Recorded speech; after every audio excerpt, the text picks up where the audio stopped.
Hey, Mind, Body, Spirit folks. I'm Courtney Riley. I'm one of the co-hosts for the Mind, Body, Spirit Summit. And I am so excited today to be introducing you to Mira Binzen. She's just such a fabulous person. You're going to love her.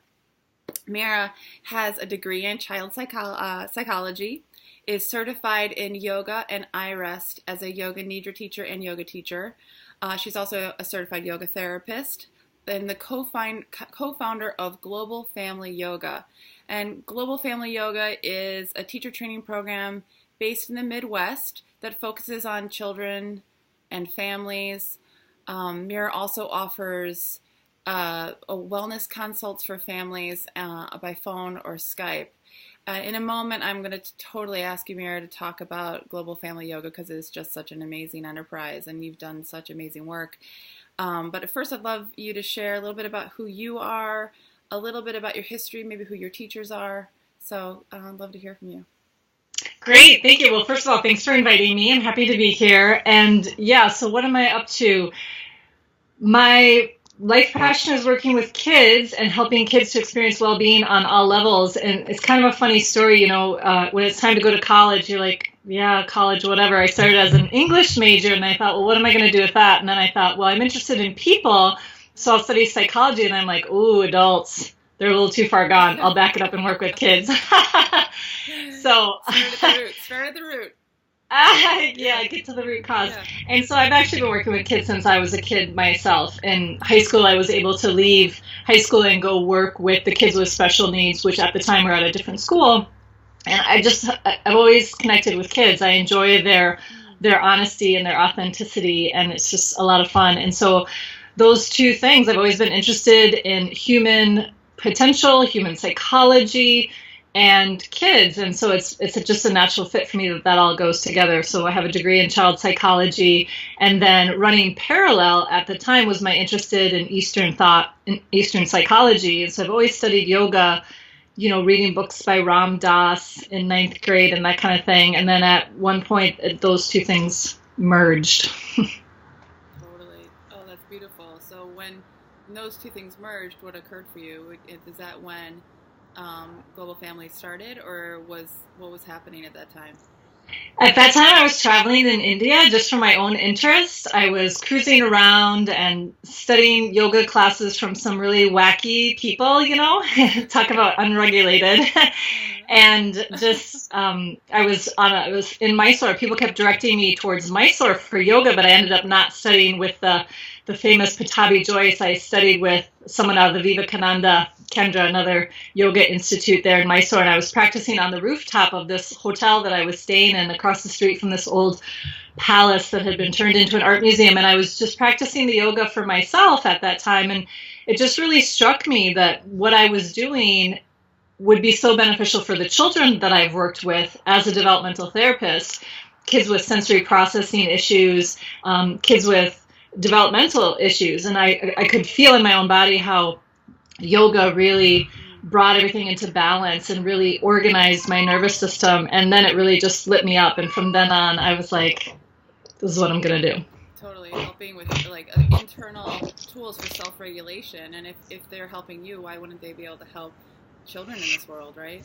Yeah, and what excites me so much about it is it's so healthy for children. It's so organic. Yeah. There's no harmful side effects, and that's definitely a factor. Definitely. So then, if you would then share a little bit about what Global Family Yoga is all about and what you guys do there, that'd be cool. Yeah. Can you hear my kitty? My kitty usually is showing up in a lot of things I do. Most people in our community know my cat, so she's running around the house right now. So Global Family Yoga started in about 2004, I think. And so my mother, her name is Cheryl, and my sister, whose name is Stephanie, we all had been out in the world doing our different things. And right at that time, all three of us were wrapping up something that we had been doing and found ourselves all free. In fact, we were together in Chicago. A close person in our lives had passed on, and we were there for the funeral, and we were sitting around. When someone close to you leaves, it kind of wakes you up to the present moment and what's important in life. And so we were sitting around talking about what we wanted to do next, and we decided that we wanted to pool our areas of expertise and create a program that could really serve our children and serve our families in supporting their children. And so that's how Global Family Yoga developed. And so all three of us run it equally. I'm the yoga expert, and Stephanie and Cheryl are experts in other areas. So people oftentimes compliment us on our online experiences and our manuals and the way everything's run and organized. And that's all Stephanie and Cheryl that are doing that. Good. So you bring the content and they help organize you. That's amazing. Yeah, exactly. I think I could use one of those too. Yeah. So with Global Family Yoga, I know that you are very focused on bringing this information to children and into their hands, the tools, and also the parents' hands, right? And to facilitate teachers being trained in how to specifically bring these more ancient tools into their hands, would you say? Yeah, absolutely. And I think that's something that really distinguishes our program. Kids already know how to play. Yeah. Kids already know how to have fun. And so we definitely have a playful component into the yoga that we share with children. And what's most important is that we really tie the thread to the ancient tradition of yoga. Yoga is deeply therapeutic and it's deeply healing. And children today are craving balance. They're craving a relaxing and integrated experience, and we can certainly deliver that to children, so they learn how to meditate, they learn how to relax deeply. And what's so fascinating is that at the end of the class, I'll ask kids what they liked best in class. We've been playing games, we've been doing partner poses, we've been drawing, we've been doing all kinds of things in addition to the traditional yoga techniques, and they'll say their favorite things are the meditation, the relaxation. So we know kids today are really craving that. And so what we want to do is we want to make it accessible for kids. So we're still going to teach them regulated breathing techniques like alternate nostril breathing. We're just going to add a little storyline and simplify it so that it's accessible for kids. And we also want parents to feel like they can facilitate that for their kids at home as well. That's one reason I love to teach family yoga. It's a little bit complicated to have different age people with different levels of ability and interest, but it's so beneficial because then the family has that shared experience that they can go home and do together. Right. And then if you're also teaching the child in front of the parents, in a way they get to see the way that you're delivering it and then understand that type of delivery as well. Yeah. That's amazing. Yeah. Yeah, a lot of parents are like, no way would I bring my kid to a yoga class, right? Because they've been to a yoga class. They're like, my kid's not going to stay on the mat. My kid's not going to be quiet when it's time to be quiet. But the classes are really tailored for children, so they're fun and interactive.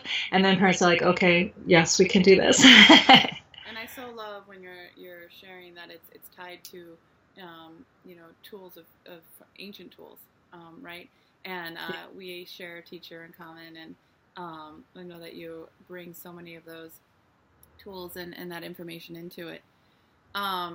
What lately, if we could go into a little bit of the meat of what's happening with kids these days, what is one of the main issues or a couple of the main issues that you're seeing up front and personal in your experience with these kids? Yeah, it's so fascinating what's happening right now because our technological evolution is outpacing human evolution. So we're experiencing the world in a way that is so far beyond what our biochemistry has been developed to handle. It's crazy when you think about it, right? And so kids today, these kids are digitally native.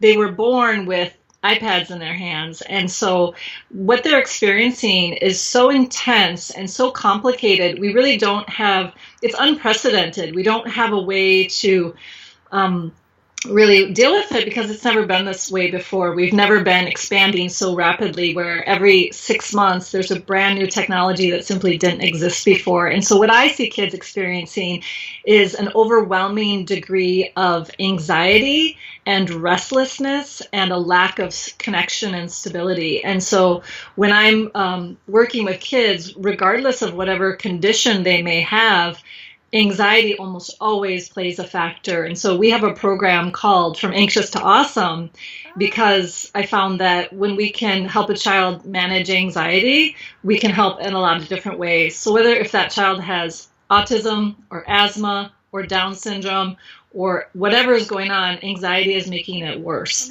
And so if we can first time use the yoga. What? Sorry, maybe first time even experiencing like a broken limb, right? Something like that too. Absolutely, yeah. A cold and flu can feel anxious. You can feel anxious during that, and so giving children tools to regulate their bodily conditions, their nervous system, their body temperature, and certainly their mood and emotions is so effective. And yoga is really expert at that. Yoga does that so much better than anything else out there.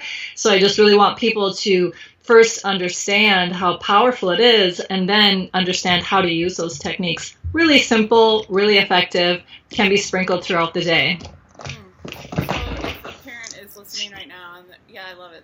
Hey, kitty. There's the cameo. I know. What's your cat's name? Just so we all. Sita. Hi. She's named after an Indian princess, and she's having a moment of running around right now. She feels the energy. So if a parent is watching right now and they're going, that fits my kid.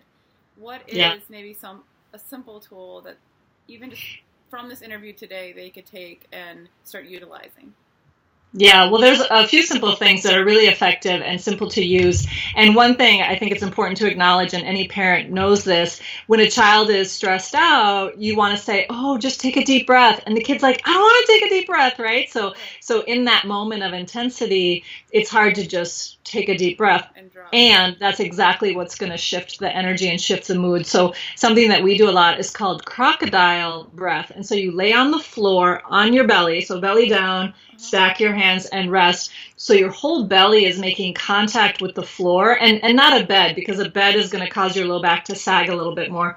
So laying on the floor, belly down, and as you breathe, your belly spreads out on the floor. And as you breathe in and as you breathe out, your whole body just kind of settles to earth. And so just a few minutes of crocodile breathing can be really effective in that way. And so that the floor is giving so much feedback about where your breath is in your body. And most of us already know that deep, slow, even breathing is going to shift the nervous system over into that parasympathetic dominance, into that rest and digest.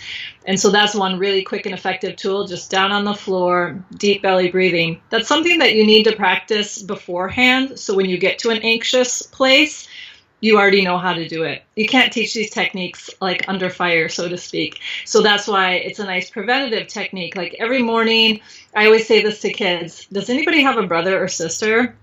Does your brother or sister ever bug you? This is the number one reported stressor in kids' lives is a sibling. So I'm like, okay, the next time your brother or sister is bugging you, instead of getting in a fight and losing your privileges, you can go into another area, lay down on the floor and do your crocodile breathing. And the kids love this. They love that they're empowered to engage in a technique that they know works for them whenever they need to. Safe, effective, easy to use. So belly breathing is a great thing to do, crocodile. And then we also use mudras or hand gestures. So everyone can play along. If you're not driving, you can just use your hands. So this is called the whole world mudra. And you can see the tips of the fingers of one hand touch all of the tips of the fingers of the other hand. We call it whole world. It's like you're holding the whole world in your hands. And then you can hold it right about the level of the belly. And when you're holding all your fingers together like this, you can close your eyes if that feels comfortable for you and just notice the quality of energy in your body. Notice how your breath is moving and notice the quality of the thoughts in your mind. This is exactly how I teach it to children. And some people have a real feeling of this and others don't. It doesn't matter. It's fine. So this whole world mudra is one that we like to do with the kids. And then the other one is called turtle in a shell, where you put your thumbs across your palms and put your fingers over the thumbs. And then you put your hands down on your knees. So this is called turtle in a shell. And right away, kids are like, oh, I love this one. I feel so grounded. I feel stable. I was working with a 9-year-old girl in our program, Anxious to Awesome. And I taught her this mudra, and I didn't teach her anything about it. I just was like, here's your mudra. And she's like, oh, this is great. I feel so stable. She's like, I know. I'm going to use this the next time this boy is bugging me. So she had a kid in class who was always teasing her, and she's one of those kids who's easy to tease and has a big reaction. So it's even more interesting for the kids to tease her. And so that was one of the big sources of anxiety for her. And so she was doing this. She's like, I'm going to use this. And then she came back next week and I check in, what are you guys doing? What was your practice like this week? And she's like, oh, I use the turtle in the shell all the time. And I taught my sister and she uses it all the time too. And I taught my best friend and she uses it all the time too, right? So she experiences it, she takes it with her, and she makes it a part of her world. And that's one of the reasons I love to teach kids, is because they're so adaptive. They're like, oh, I get this. I get how this is going to work. Thanks, I'm good. Oh, wow. That's awesome. So one was the around the world. The whole world mudra. And then as you do the two different ones, turtle and shell, kind of notice, well, this one feels right to me, or, oh, actually, I prefer this one. And so with the kids, I'll give them 3. And so another one is heart flower mudra. So palms together, and then you just spread out the middle fingers and you hold it at the heart, like you have a flower blooming in your heart. And I'll let the kids try each one of these 3 and then feel, oh, this is my mudra today. And so they get to pick which one they like, and then we'll do a meditation using that hand gesture. So the hand gestures, the mudras, are a lot like the yoga postures in that they will create an energetic shift in the body. However, they're much more accessible than a yoga posture. So the kids might not be able to stand up and do triangle pose in the middle of a class, but they certainly can do a mudra in school. And so the hand gestures are a really great technique for parents to use with their kids. And once the kids learn it and they get the effect, they'll just use it on their own. They become autonomous. And that's, like I was saying, super empowering for kids. Well, super empowering for kids, and how cool for adults. I mean, I just love that there's a place that, I'm a new mom, that I could go and I could train to understand how to bring these tools to my child, because I want to, empower my own kid with tools that then, like you're saying, she or he could utilize when they're knowing they need it. They have that little tool bag around their belt. So that's awesome. Exactly. And it's all about self-regulation, and to learn that from an early age and to be able to take that with you into adulthood. Like, that's the kind of world that I want to live in. A bunch of adults that know how to self-regulate, right? Right. And like, we're an adults, like, hold on one second. Let me get my turtle in the shell into the conference table. Breathing, I also, I know that in your programs you offer a bunch of other tools. Would you be willing to talk about each of them a little bit so that people can understand just even what they are?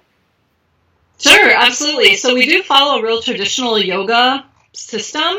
So we include meditation. We include the formal practice of Yoga Nidra. So I trained and studied with Richard Miller in his iRest Yoga Nidra program, and I've taken that and adapted it for kids. And so Yoga Nidra has become more popular, so I think more people understand what it is. But basically, you're being guided through all these different aspects of yourself, and one of those segments is guiding through your body. So you simply name different body parts and bring your attention to that body part.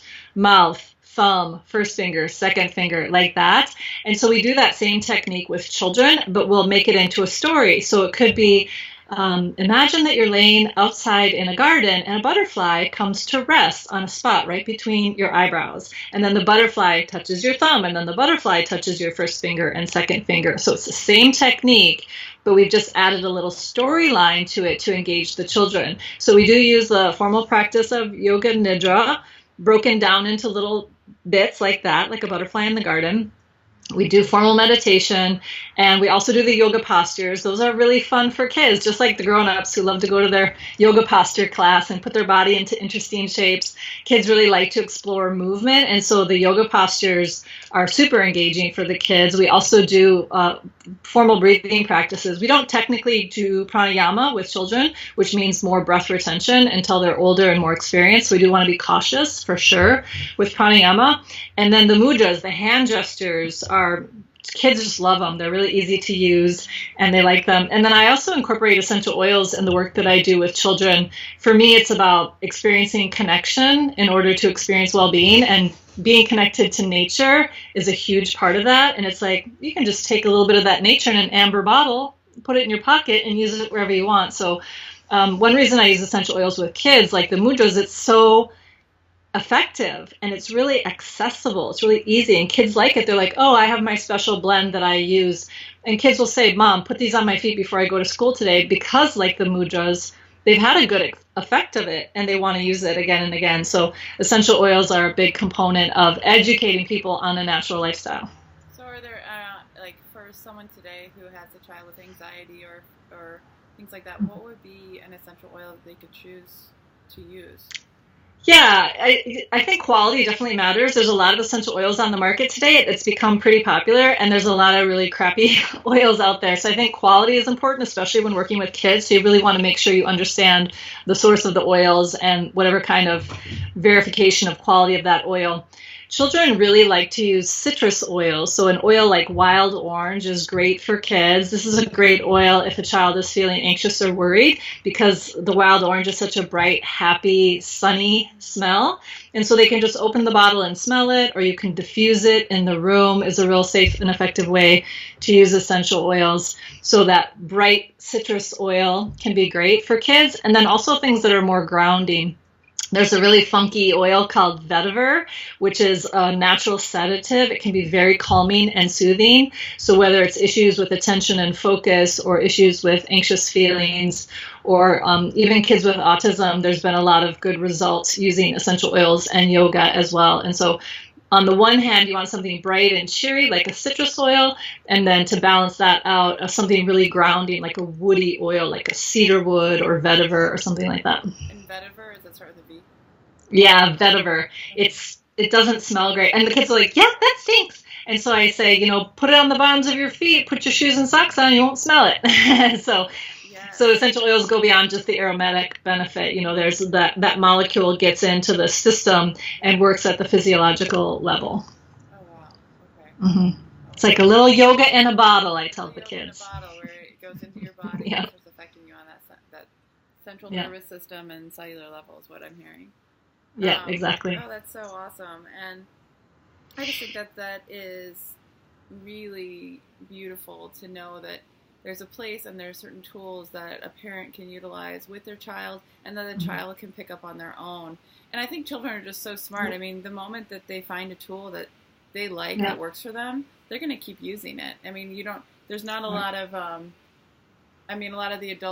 lot of adults at times, we already have some resistance to certain things, where I feel like the resistance is lower with kids at times, where you give them a tool that works and they're like, thank you, right?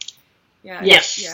Yeah. Cool. Kids are super adaptive and they're dynamic. They're still developing. They're still growing. They're still becoming who they are. So with adults, it's a matter of like removing all that's been picked up that isn't who they are.